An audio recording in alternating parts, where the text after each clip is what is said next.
Loneliness really sucks. For different people, it looks different. Sometimes it's literal isolation, where we are the only person in view.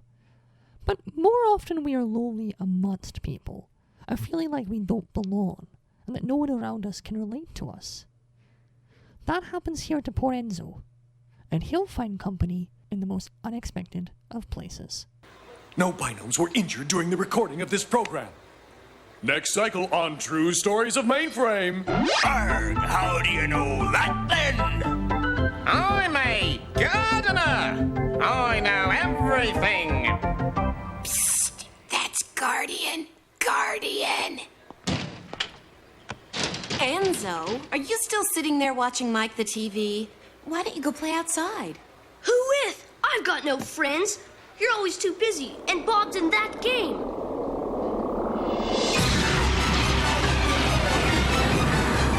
AndrAIa was written by Steve Ball, Phil Mitchell, Ian Pearson, and Susan Turner, with story by Steve Ball, Phil Mitchell, Ian Pearson, and Susan Turner.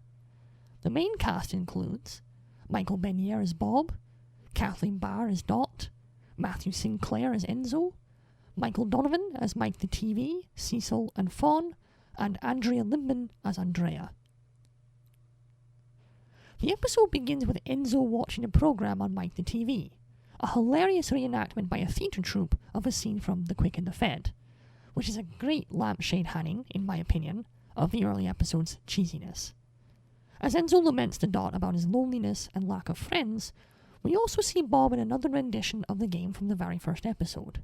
He's not happy about it.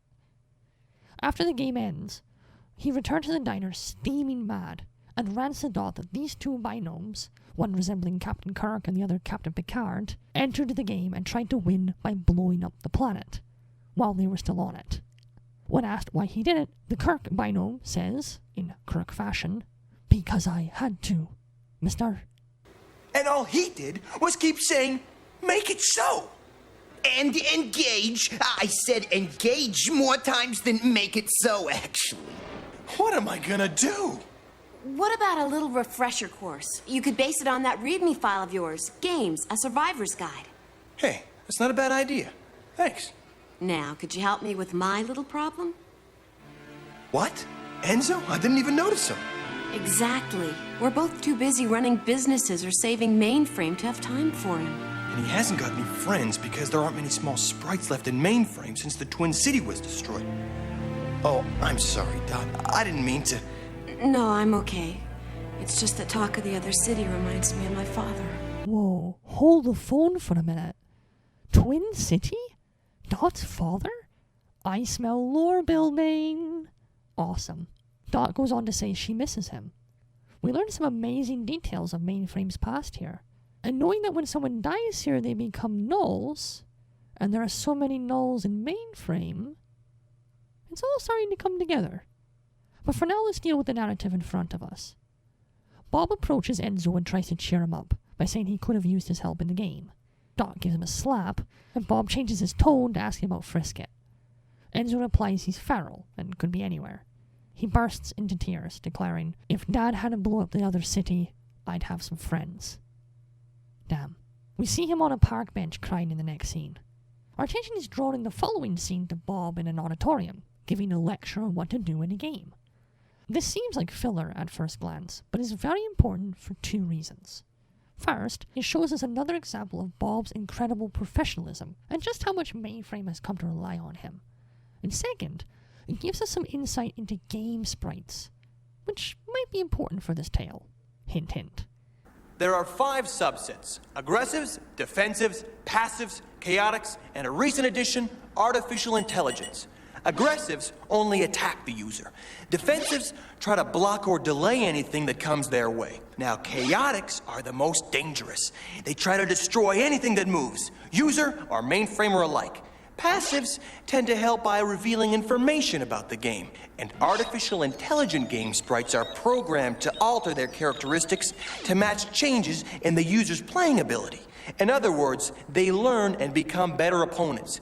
But please remember, treat them all as potential threats. The lecture ends and he gives the attending binomes homework. Dot and Fawn come in, and Fawn suggests building a robot friend for Enzo to help with his loneliness.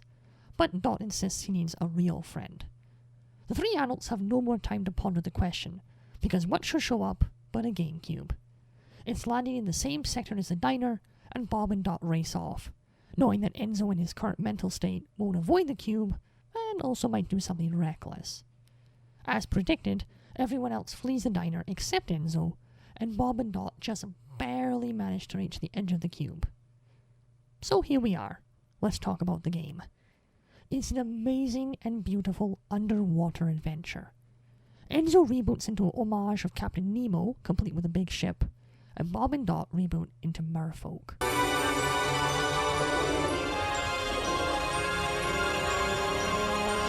Wow, Dot looks amazing. What a babe.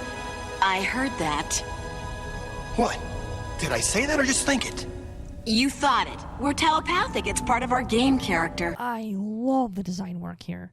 This game is a visual marvel, and they did such a good job with Bob and Dot's physical overhaul. They take some time to test out their powers, which include electricity, underwater somehow.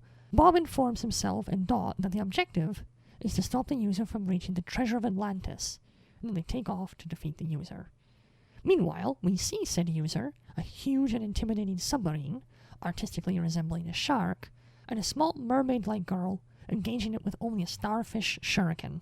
The submarine shoots some kind of stun blast, but Enzo brings in his ship and rescues her before any real damage can be done, and he zips off somewhere. A few moments later, Bob and Dot, having just missed Enzo, engage the user.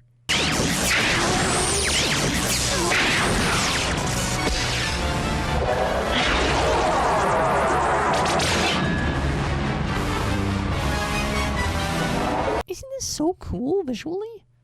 I suppose if you had a fear of the ocean or the creatures therein, this might be a bit frightening. Dot shows off her powers too by spawning a piranha mine, which, when struck by the sub, spawns a school of piranha, which tear the ship apart, literally stripping the hull away. Dot celebrates, but something is wrong. The game doesn't end. In a moment, the ship respawns and continues. Bob informs her that the user has 14 additional lives. Uh-oh. From here on out, the narrative bounces back and forth between the exploits of Bob and Dot, which are more action-packed and tense, and the exploits of Enzo and this mysterious girl, which is just heartfelt and adorable. Cool spines! Are they acid or poison? Not poison. They paralyze. Totally random! I bet they're really useful in this game. When I rebooted, all I got was this eye patch. Rebooted? Who are you? Me? I'm Enzo. A guardian. Yeah, that's it. I come from the net. And who are you? I am AndrAIa. I'm a... Cool! I haven't seen you around Mainframe. AndrAIa. That's a nice name. This is such a nice scene. Enzo and AndrAIa hit it off immediately, and their interactions are warm and authentic, without being creepy at all. After introductions, and Enzo interrupting AndrAIa before she could reveal her true nature, we get a glimpse of her powers, as she hears creatures lurking ahead that Enzo can't hear at all, and neither can the audience. Nevertheless, when AndrAIa instructs him to turn down a different tunnel, he complies. And we see she was right. If they had continued straight, some creepy things with red eyes would have got them. Bob and Dot, meanwhile, continue to hack away at the users' lives, but time is running out.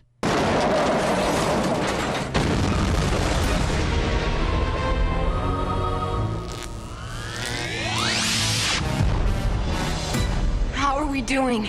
Not good. The user has still got 8 lives left, and we're on the final level. We're not gonna make it, Dot. Dot, in desperate anger, lets loose a wind vortex and manages to scrap another life off the user. But they're now completely drained of power. Bob informs them that the only thing left to do now is to race the user to the finish line. They still win if they're first, but Bob warns them to be careful of game sprites. Cue Enzo laughing and joking with a game sprite. Unknowingly, of course. AndrAIa, this is the best time I've ever had. I like you, Enzo. I like you too, AndrAIa. When we win this game, you can come to the diner and meet Bob and Dot. And you'll love Frisket. He's my dog. Enzo, the user! Just ahead of us! The user appears, and the two show off how in sync with each other they have become.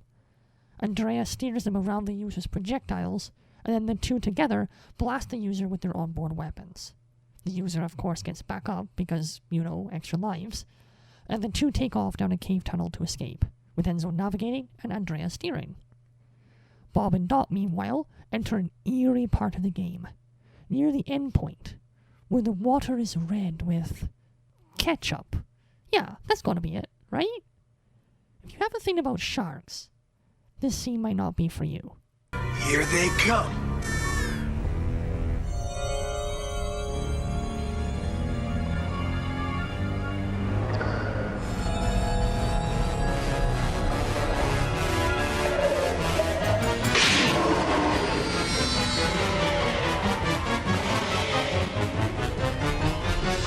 Using his spike arm, Bob managed to slice one of the sharks clean in half.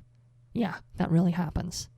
The rest of the sharks swim away in terror, which, unfortunately for our heroes, means the user is able to swim right through the area completely uncontested.